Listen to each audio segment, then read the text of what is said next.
Un policier raciste brûle l'oreille d'un homme noir âgé dans une salle d'audience, ignorant que son père est le juge le plus craint.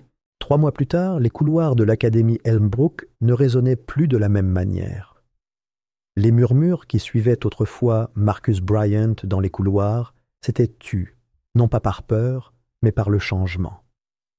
Les murs avaient été repeints d'une teinte plus claire.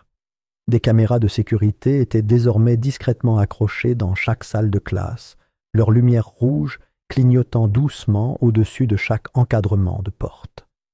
Mais la véritable transformation ne résidait pas dans la peinture, ni dans le règlement. Elle résidait dans les visages des élèves qui arpentaient désormais les couloirs avec une posture différente. Plus droit, moins sur leur garde, plus visible. Marcus franchit le portail principal ce matin-là, vêtu du même uniforme, mais rien en lui ne semblait avoir changé. La 3e avait commencé la semaine précédente. Nouvel emploi du temps, nouveau professeur, nouveaux livres. Mais il passait toujours devant la salle 206 tous les jours. Et chaque fois, il jetait un coup d'œil à la plaque accrochée au mur juste à côté de la porte. En bronze, petite, mais impossible à manquer. On pouvait y lire. Le silence aide l'oppresseur. Parlez. Il n'avait pas demandé l'installation de cette plaque. Il n'en avait même pas eu connaissance avant le premier jour de rentrée, lorsqu'un des administrateurs l'avait discrètement pris à part et lui avait dit « On pensait que c'était à sa place ». Il n'avait pas su quoi répondre. Il ne savait toujours pas. À l'intérieur de la cafétéria, le bruit habituel du petit déjeuner résonnait. Des plateaux en plastique qui s'entrechoquaient, des briques de lait qui s'ouvraient, des conversations discrètes entre amis. Marcus choisit une table près de la fenêtre où la lumière chaude et vive entrait. Jalen se laissa tomber à côté de lui. « Devine quoi ?» dit Jalen en ouvrant une barre de céréales. « Monsieur Wyatt vient de me dire que l'initiative Bouclier a été reprise par 2 autres écoles du district. Il demande du matériel pour les ateliers. » Marcus cligna des yeux. « Déjà ? Mec, tu as écrit le premier plan de cours, » dit Jalen. « Tu crois qu'ils ne le remarqueraient pas ?» Marcus esquissa un petit sourire et baissa les yeux vers son plateau. L'initiative Bouclier était née d'une simple idée, une suggestion de son père lors d'un de leurs dîners tranquilles à la maison. Un atelier mensuel, animé par des avocats et des juges bénévoles, où les étudiants pouvaient découvrir leurs droits, comment documenter les actes répréhensibles et, surtout, comment s'exprimer. « Je crois que l'intervenant invité aujourd'hui est un avocat de la défense, » dit Marcus en piquant son toast. « L'un de ceux qui ont pris en charge de grandes affaires d'éducation. » Jalen haussa un sourcil. « Tu vas le présenter ?» Marcus hésita, puis hocha la tête. « Oui. » Plus tard dans la matinée, l'auditorium vibrait d'une anticipation silencieuse. Des rangées d'étudiants occupaient les sièges, beaucoup ne sachant pas à quoi s'attendre. Au premier rang, le juge Bryant se tenait dans l'allée, non pas en tant qu'invité d'honneur, mais en tant que bénévole. Ses manches étaient retroussées, pas de toge, juste un visage calme et un regard fixe. Lorsque Marcus prit le micro, il sentit une vague familière d'énergie nerveuse lui monter à la poitrine. Mais elle ne le paralysa pas cette fois. « Je m'appelle Marcus, » dit-il. « Certains d'entre vous me connaissent, d'autres non. Ce n'est pas grave. Ce programme, l'initiative Bouclier, ne me concerne pas. Il s'agit pour nous tous de savoir ce que nous sommes en droit d'attendre des responsables et ce qu'il faut faire lorsque ces attentes ne sont pas satisfaites. » Il marqua une pause, scrutant la salle. « Quand j'étais en 4e, je pensais que le silence me mettait en sécurité. J'avais tort. Le silence ne nous protège pas. Il protège ceux qui font du mal. » Quelques élèves se penchèrent en avant sur leurs chaises. « Alors aujourd'hui, nous allons parler de comment rédiger une plainte en bonne et due forme, comment documenter quelque chose sans avoir d'ennui et comment reconnaître les violations de ses droits. Vous entendrez quelques intervenants qui ont traité des cas réels comme celui-ci. Et nous ne faisons pas cela pour pointer du doigt. Nous le faisons pour que la prochaine fois qu'il se passe quelque chose, vous sachiez quoi faire. Vous ne resterez pas figé. Des applaudissements suivirent, discrets mais significatifs. De retour en classe cet après-midi-là, Marcus était assis près de la fenêtre dans sa nouvelle classe d'anglais. Le professeur, M. Baird, était plus jeune que la plupart. Il portait des lunettes pointues et pratiquait la porte ouverte, littéralement. Sa porte ne se fermait jamais pendant le cours. Pendant que les élèves travaillaient sur un sujet de journal, M. Baird passa devant le bureau de Marcus et murmura « Vous savez, mon ancienne école n'autorisait même pas les élèves à faire un rapport. » À la cafétéria, pendant le déjeuner, un jeune garçon nommé Caleb fit tomber son plateau et renversa de la purée sur le sol. Un grand fracas. Le silence retomba un instant. Un professeur au fond de la salle lança sèchement. « Attention, c'est le bazar. Nettoyez, tout de suite. » Caleb se pencha pour attraper les serviettes, le visage rouge, les yeux écarquillés. Mais Marcus s'approchait déjà.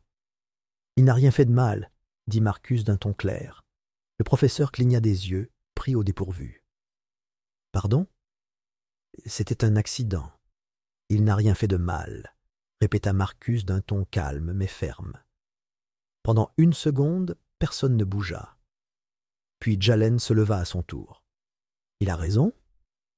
L'expression du professeur s'adoucit. « Très bien, aidez-le simplement à nettoyer, tous les deux. » Ils le firent. Et c'était tout. Mais pour Caleb, ce n'était pas rien. Et pour la douzaine d'élèves qui regardaient depuis les tables voisines, ce n'était pas oubliable. Ce soir-là, Marcus entra dans le bureau de son père. La vieille robe noire était toujours accrochée à la porte du bureau. Jamais portée, intouchée. « Papa !» dit Marcus. Le juge Bryant leva les yeux de son livre. « Ah oui ? Tu te souviens quand tu as dit que le tribunal n'était pas le seul endroit où la justice est rendue ?» Un sourire se dessina au coin de ses lèvres. « Je m'en souviens ?» Marcus hocha la tête.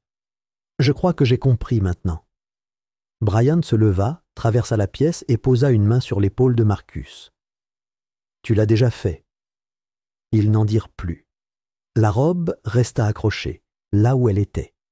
Et le juge Bryant ne reparla plus du procès.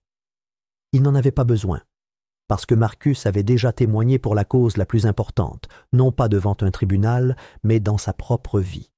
Et à partir de ce jour, tous les étudiants assis dans la salle 206 savaient pourquoi la plaque au mur disait « Le silence aide l'oppresseur. Parlez ». Quand Harold témoigna, la salle changea. Il se redressa sur la chaise du témoin, les deux mains posées calmement sur ses genoux, et regarda droit devant lui comme si le temps lui-même dépendait de sa voix. Le silence s'était emparé de la salle d'audience dès qu'il commença à parler. Sa voix n'était pas forte, mais elle avait du poids, chaque mot étant clair et précis, étouffant même le bruissement des papiers. Il décrivit ce qu'il avait vu ce jour-là d'un ton lent mais ferme. La poigne de l'agent sur le garçon, la façon dont le visage de l'adolescent heurta le capot, l'impuissance dans son regard lorsqu'on le repoussa. Harold dit se souvenir de la lumière projetée sur le badge, des mains du garçon levées, tremblantes, sans rien tenir. Il dit que c'était de la peur qu'il avait vue ce jour-là, et non de l'agressivité. Il entendait encore les pleurs du garçon assis dans la salle d'audience, et il ressentait encore la douleur dans sa poitrine à force de regarder la scène se dérouler. L'avocat de la défense se renversa dans son siège et esquissa un sourire narquois. Il se leva lentement, comme quelqu'un qui s'apprête à abattre un vieux mur d'un seul coup. D'une voix polie, il demanda si Harold portait des appareils auditifs. La question restait en suspens, lourde de sous-entendus. Harold n'hésita pas. Il reconnut que oui, mais ajouta qu'il n'en avait pas besoin pour constater l'injustice. La salle d'audience réagit avant que le juge ne puisse l'arrêter. Des rires fusèrent parmi les bancs, bas, surpris, peut-être même fiers. Mais la juge Miriam Oakley frappa son marteau avec une force telle que l'ambiance se désintégra. Sa voix trancha net lorsqu'elle appela au calme. Elle était connue pour cela, connue pour protéger les policiers jugés, connue pour son passé au sein du syndicat de police et pour la façon dont ses décisions penchaient souvent en leur faveur. On murmurait son nom, à la fois effrayé et frustré. Le bouclier du banc, certains l'appelaient, car rien ne lui échappait sans qu'elle le veuille. Ce n'est que plus tard dans la journée, pendant la deuxième suspension d'audience, que tout commença à basculer. L'atmosphère avait changé. Des murmures parcoururent la salle d'audience comme un vent faible.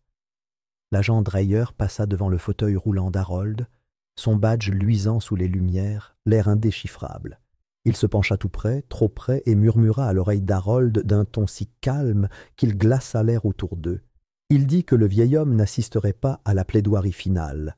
Harold ne réagit pas, ni par peur, ni par mot. Au lieu de cela, il fouilla lentement dans la poche de sa veste et en sortit son téléphone à clapet. Il l'ouvrit avec son pouce, appuya sur « Enregistrer » et laissa l'appareil faire ce qu'il avait fait auparavant, capturer la vérité. 1 heure plus tard, juste après le retour d'Harold des toilettes, un autre événement se produisit. Alors que l'huissier lui faisait signe de se diriger à nouveau vers le premier rang, Dreyer traversa l'allée. Une tasse de café fumante à la main, il frôla la chaise d'Harold. La tasse bascula, accidentelle ou non, et le liquide brûlant se déversa sur l'épaule droite d'Harold, traversant sa chemise et lui brûlant la peau. La salle d'audience haleta d'un seul souffle synchronisé. Une femme dans la galerie se leva, la main sur la bouche. Dreyer ne s'excusa pas. Au lieu de cela, il haussa brièvement les épaules et sourit. Un mot quitta ses lèvres. « Oups !» avant de continuer comme si de rien n'était. Un huissier s'approcha, incertain de la conduite à tenir. Harold essuya le café sur ses genoux avec la manche de son manteau. Sa mâchoire se crispa, mais il ne dit rien. La juge Oakley n'interrompit pas l'audience.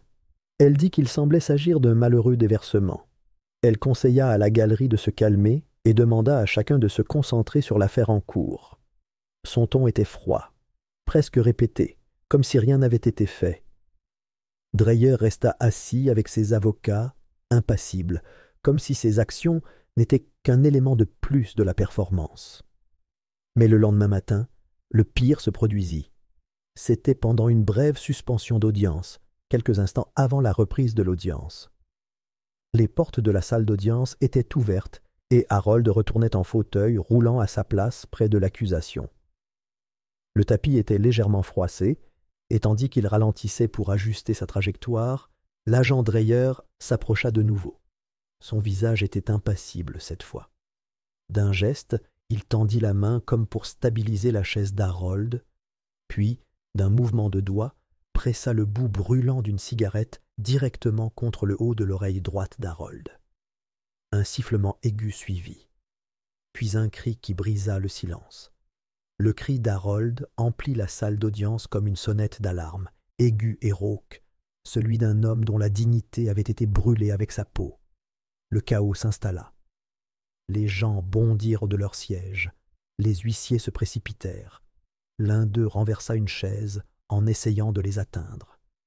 Pendant une fraction de seconde, on sembla que quelqu'un allait s'attaquer à Dreyer. Mais l'officier resta immobile, les mains levées dans une fausse innocence. Il dit qu'il essayait juste d'aider, que la cigarette avait glissé, que ce n'était pas intentionnel. Les mots étaient revenus trop vite, trop justes. La juge Oakley frappa son marteau à plusieurs reprises, appelant au silence, exigeant le calme, ordonnant à la salle de revenir au calme. Sa voix contenait un avertissement. Lorsque Harold fut soigné par l'infirmier du tribunal, elle déclara la blessure mineure. Elle affirma que la cigarette n'avait pas trop profondément transpercé la peau. Lorsque l'accusation réclama des mesures, exigeant que Dreyer soit expulsé de la salle d'audience, voire arrêté, la juge Oakley refusa. Elle prétexta l'insuffisance des preuves pour prouver l'intention. Elle a parlé d'un malheureux malentendu. Sa décision a provoqué une onde de choc dans la salle. Un journaliste a laissé tomber son stylo. Quelqu'un a juré à voix basse. La mère de l'adolescente est restée immobile, les yeux écarquillés d'incrédulité. Mais rien n'a changé. Dreyer est resté. Et Harold était resté avec une marque brûlante et le poids de l'injustice pesant sur ses épaules. Et puis, tout a basculé. Les portes du fond de la salle d'audience se sont ouvertes avec un grincement sourd. Les têtes se sont tournées. Un homme de grande taille est entré, vêtu d'un costume gris sur mesure. Ses cheveux argentés reflétèrent la lumière comme du métal poli, mais c'est son regard qui a capté l'attention, vif, calme et brûlant. Il n'y a eu aucune annonce, aucun avertissement, juste la présence de quelqu'un qui n'en avait besoin ni l'un ni l'autre. L'homme a lentement descendu l'allée, chaque pas résonnant plus fort que le précédent. Les gens se sont penchés, incertains de son identité. Certains ont chuchoté des suppositions. D'autres se sont contentés d'observer, attendant. Il a atteint l'avant, a remis une enveloppe cachetée à l'huissier et a reculé. La juge aux clés l'ouvrit et son expression changea instantanément. Ses doigts tremblèrent légèrement. Son regard parcourut la page une fois, puis une autre. Elle leva les yeux, pâle et incertaine. Le silence régnait dans la salle.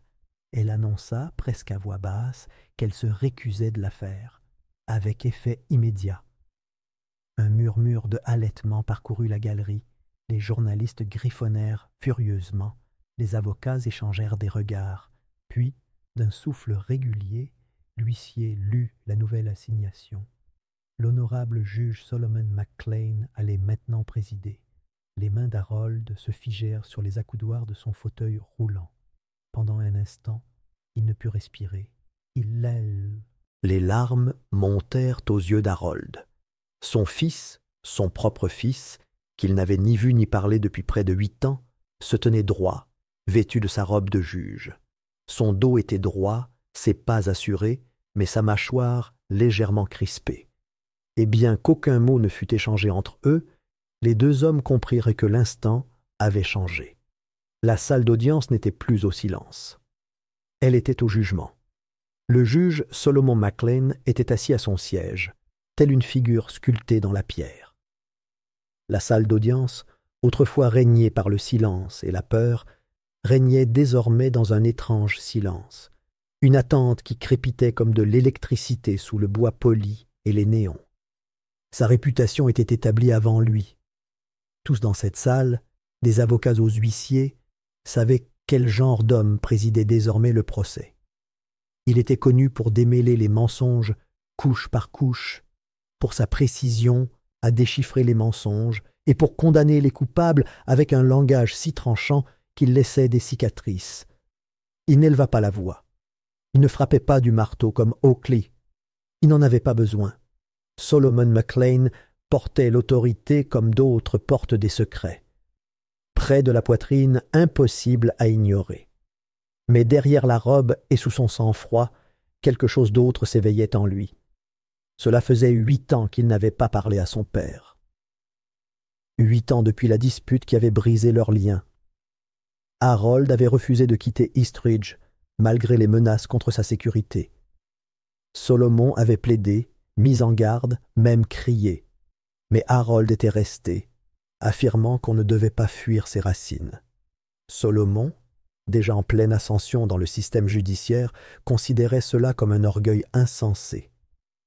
Harold y voyait un prince. Aucun des deux ne recula.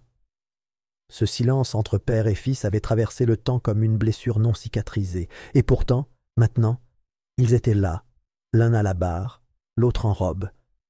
Solomon s'éclaircit la gorge et s'adressa au tribunal. Il rouvrirait les témoignages, déclara-t-il. Toutes les preuves, anciennes et nouvelles, seraient examinées avec toute la rigueur juridique. Sa voix était calme, mais définitive. Plus de renvoi, plus d'accords secrets, plus de protection pour ceux qui pensaient que la salle d'audience leur appartenait. Et soudain, la salle changea. La défense se raidit. L'agent Dreyer, qui avait autrefois affiché un sourire narquois pendant son témoignage, se redressa, la mâchoire serrée. L'assurance qui l'habitait commença à s'estomper. Des assignations à comparaître furent émises avant la prochaine suspension d'audience. Les papiers circulèrent rapidement dans le bâtiment. Les avocats chuchotaient précipitamment derrière les dossiers. Les journalistes notaient chaque nom qui traversait les lèvres du juge. La salle d'audience, autrefois penchée en faveur de Dreyer, commença à pencher dans l'autre sens. Puis vint le flashback. Un fil invisible se détacha pour révéler ce qui avait été caché. 2 semaines plus tôt, dans une petite arrière-salle anonyme de l'hôtel de ville, le conseiller Everett Lang était assis en face du juge Oakley. Les murs étaient fins. La porte était verrouillée. Lang s'était penché en avant, baissant la voix comme si les secrets pouvaient flairer la peur. Il l'avait prévenu que si McLean témoignait, Dreyer tomberait. Et si Dreyer tombait, le contrat de sécurité privée qu'ils avaient tous signé, dans le plus grand secret, serait dévoilé. Des millions de dollars de fonds municipaux détournés par des budgets fantômes, des contrats signés sans surveillance et une flotte d'agents privés dotés de plus de pouvoir que la police elle-même. Si le procès ouvrait ses portes, des carrières s'effondreraient. Lang regarda Oakley droit dans les yeux et formula sa demande. Elle avait hoché la tête une fois et promis de garder l'affaire entre ses mains. De retour dans le présent, Solomon McLean se tenait debout, une transcription à la main. Sa voix était immobile. Il s'agissait de rapports de police interne, autrefois scellés, maintenant décellés.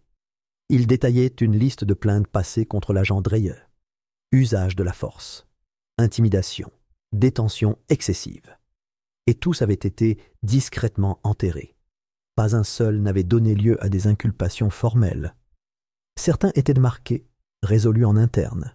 D'autres avaient tout simplement disparu du système. Les dossiers portèrent des dates, des noms et des annotations manuscrites qui racontaient une histoire plus sombre que n'importe quel réquisitoire ne pourrait résumer. La salle d'audience était stupéfaite. Harold ne bougea pas. Il était assis au premier rang, le visage calme, mais le regard perçant, observant la vérité s'élever comme la fumée d'un feu longtemps enfoui. Salomon demanda le témoin suivant. Un homme s'avança, d'âge mûr, vêtu d'un uniforme d'entretien simple. Ses mains étaient rugueuses, sa posture était inconfortable, mais sa voix portait quelque chose d'incompréhensible. Il se présenta comme concierge au palais de justice. Il nettoyait les couloirs depuis 15 ans. Il avait tout vu, des transactions nocturnes aux documents oubliés sur les bancs. La plupart du temps, il gardait la tête basse. Mais le jour où Harold fut brûlé, il ne pouvait oublier ce qu'il avait vu. Il raconta à la salle d'audience qu'il se trouvait dans le couloir juste devant le cabinet lorsque les faits s'étaient produits. Il avait vu Dreyer s'approcher du fauteuil roulant d'Harold. Il s'était arrêté, puis s'était penché comme pour l'aider, et à cet instant, le concierge vit quelque chose scintiller, quelque chose d'orange, quelque chose de chaud. Il dit avoir vu Dreyer le presser contre l'oreille d'Harold. Il ne dit rien ce jour-là, car la peur était quelque chose qu'il connaissait bien. Mais après avoir assisté au procès, après avoir entendu la même voix essayer de dire la vérité tandis que d'autres riaient ou la rejetaient, il ne put plus se taire. Sa voix tremblait d'abord, mais à mesure qu'il continuait, elle se stabilisa. Il dit avoir vu clairement. Il avait vu Dreyer brûler le vieil homme. Et il ne put se retenir plus longtemps. Des halètements résonnèrent dans la salle d'audience. L'avocat de Dreyer se leva, tentant de protester, mais Solomon lui fit signe de s'arrêter sans un mot. Le concierge retourna à son siège, les mains jointes sur ses genoux. Dehors, le monde commença à s'agiter. La nouvelle s'était répandue. Des manifestants s'alignaient sur les marches du palais de justice. Certains brandissaient des pancartes au nom d'Harold. D'autres scandaient des slogans pour la justice, pour que les responsabilités soient établies, pour la fin du silence qui avait protégé trop de personnes pendant trop longtemps. La police formait une ligne le long des barricades. Les caméras tournaient, les réseaux sociaux explosaient. Mais à l'intérieur de la salle d'audience, Harold restait assis en silence, le regard toujours fixé sur son fils, sur l'affaire, sur le mur de mensonges qui s'effondrait et commençait enfin à céder. Les témoignages continuaient. Un expert judiciaire a témoigné pour expliquer la trajectoire du café renversé et a confirmé que la probabilité d'un accident était faible. Un autre témoin a évoqué l'effacement mystérieux des images de sécurité du tribunal. Une greffière a admis avoir reçu l'ordre d'un assistant du juge Oakley de ne pas consigner certains éléments de preuve au procès-verbal. Morceau par morceau, la machine qui avait autrefois protégé Dreyer fonctionnait désormais à l'envers, crachant engrenages et boulons à chaque révélation de la vérité. Pourtant, Harold ne broncha pas. Il observe tout cela avec une patience silencieuse, forgée par des années de déception. Mais cette patience était désormais teintée d'espoir. Solomon n'était pas revenu pour échanger des mots. Il était revenu pour ouvrir des portes depuis longtemps closes. À la récréation, père et fils ne parlèrent pas. Solomon resta derrière le cabinet. Harold se roula vers la fenêtre, d'où la lumière filtrait comme de la poussière d'or. Il observe les manifestants. Il vit le monde basculer. Et dans le reflet de la vitre, il aperçut sa propre oreille cicatrisée, la brûlure en voie de guérison, mais encore vive. Ce n'était pas la douleur qui persistait, c'était le rappel. Un système qui laissait un homme être blessé en audience publique n'avait aucune intention de sauver qui que ce soit, sauf s'il y était contraint. Mais maintenant, à chaque mot prononcé sous serment, à chaque document mis en lumière, le système commençait à craindre quelque chose qu'il avait rarement craint auparavant, la vérité. Et Harold était toujours là, toujours à observer, toujours à attendre. Le dernier jour du procès arriva, le poids de la nation pesant sur les murs du palais de justice. Dès le petit matin, des équipes de tournage étaient alignées sur les trottoirs. Les manifestants brandissèrent des pancartes sur lesquelles on pouvait lire « Protégeons nos aînés » et « La vérité à un témoin ». Des slogans retentissaient dans des mégaphones, résonnant dans les avenues, tandis que les gens se rassemblaient non seulement pour Harold McLean, mais pour chaque nom enfoui sous le silence. Les rues d'Eastridge n'avaient jamais connu une telle attention. À l'intérieur, l'atmosphère était tendue par l'impatience. Chaque siège de la galerie était occupé, tous les regards tournés vers le fond de la salle, où la justice, pour une fois, semblait si proche. Le juge Solomon McLean entra dans la salle d'audience vêtu de la même robe noire qu'il avait portée tout au long du procès, mais aujourd'hui, elle paraissait différente. Aujourd'hui, elle ne représentait pas seulement la loi, elle portait tout le poids d'une promesse. Il marchait avec une assurance tranquille, le regard fixe, passant devant les rangées de spectateurs et s'asseyant derrière le banc. Le silence se fit, non pas par peur, mais par respect.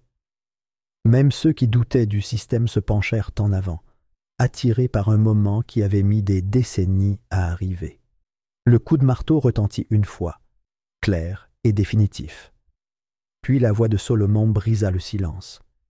Il nomma les chefs d'accusation contre l'agent Blake Dreyer, non pas avec rage, mais avec une prudence délibérée. Faute policière, agression aggravée, obstruction, intimidation d'un témoin, outrage au tribunal. Les mots frappèrent à la salle comme des coups de marteau, chacun frappant avec la force de tout ce qui avait précédé. Les images, le témoignage, la douleur gravée dans la peau d'Harold. Des halètements suivirent. Quelqu'un au dernier rang murmura une prière. D'autres retinrent leur souffle. Dreyer resta immobile, le visage pâle, la suffisance disparue de ses traits. Il ne ressemblait plus à un homme qui contrôlait la salle. Il avait l'air de quelqu'un dont le monde avait basculé sans prévenir. Son avocat se leva brusquement, le visage rouge de panique, la voix haute pour protester, mais Solomon ne broncha pas. Il passa outre à la protestation avec un calme si inébranlable qu'il réduisit la salle au silence. Puis il ajouta ce que personne n'attendait. Il déclara que la licence d'avocat de l'avocat serait réexaminée, invoquant des tentatives répétées de dissimulation de preuves matérielles et une conduite inappropriée pendant la pause. La salle d'audience vibra d'incrédulité. Les journalistes tapaient furieusement. Une femme au deuxième rang se couvrit la bouche sous le choc. Solomon se leva du banc. Il ne se contenta pas de lever la séance. Il descendit les marches, sa robe traînant derrière lui comme un rideau qui s'ouvre sur une scène. Il traversa la salle d'un pas lent et assuré jusqu'à se retrouver face à face avec son père. Harold, assis au premier rang, leva un regard empreint à la fois de fierté et de lassitude. C'était la première fois en 8 ans qu'ils se tenaient ainsi, père et fils, non pas comme des étrangers séparés par choix, mais comme des hommes réunis par quelque chose de plus grand qu'eux. Salomon regarda son père droit dans les yeux. Puis, D'une voix à la fois personnelle et publique, il offrit ce qu'Harold avait attendu toute une vie. « Chaque vérité passée sous silence, dit-il, parle aujourd'hui plus fort. » Harold sourit, de ce sourire qui exprime à la fois douleur, soulagement et paix. « Ça a pris du temps, » répondit-il d'un hochement de tête discret. Il n'était plus en colère. Il n'était plus amer. Ce qui comptait désormais, c'était que le silence soit rompu, non seulement dans la salle d'audience, mais entre eux. Dehors, les chants redoublèrent d'intensité. Justice pour Harold, justice pour la vérité. La foule avait grossi, se déversant dans les rues adjacentes, emplissant l'air de voix qui refusait d'être ignorée. Les journalistes encerclèrent les marches, caméras braquées, micros levés, mais Harold ne s'arrêta pas pour parler. Il ne posa pas pour les photos ni n'attendit d'interview. Il fit simplement rouler sa chaise, passant devant les colonnes de marbre, les lumières clignotantes, jusqu'à atteindre la plus haute marche du palais de justice. Là, il marqua une pause. Il leva les yeux vers le ciel. Les nuages dérivaient lentement. Le soleil perçait des traînées dorées. C'était un ciel que sa femme aurait adoré, pensa-t-il. Un ciel qu'il avait veillé pendant des années de souffrances silencieuses, pendant des décennies, à contenir des histoires que personne ne voulait entendre. Et maintenant, il le regardait à nouveau, mais cette fois, quelque chose avait changé. La justice avait parlé, non par la rage, non par la vengeance, mais par la vérité. Une vérité meurtrie, brûlée et enterrée, mais qui avait néanmoins ressurgi. Une vérité qui résonnait dans une salle d'audience qui autrefois faisait taire des voix comme la sienne. Une vérité portée par un fils qui s'était enfin souvenu de ce que son père lui avait enseigné, alors qu'il n'était qu'un enfant, assis près de la fenêtre, pendant qu'Harold nettoyait ses outils et parlait avec une conviction tranquille. « Quand ils essaient de brûler la vérité, avait dit Harold, qu'elle laisse une cicatrice, pour que le monde n'oublie jamais. Maintenant, le monde ne l'oublierait pas. » Et Harold, entouré d'inconnus, scandant son nom et d'un fils qui s'était enfin tenu là où cela comptait le plus, ressentit quelque chose qu'il n'avait pas ressenti depuis longtemps, ni la victoire, ni le triomphe, mais quelque chose de plus profond, la paix.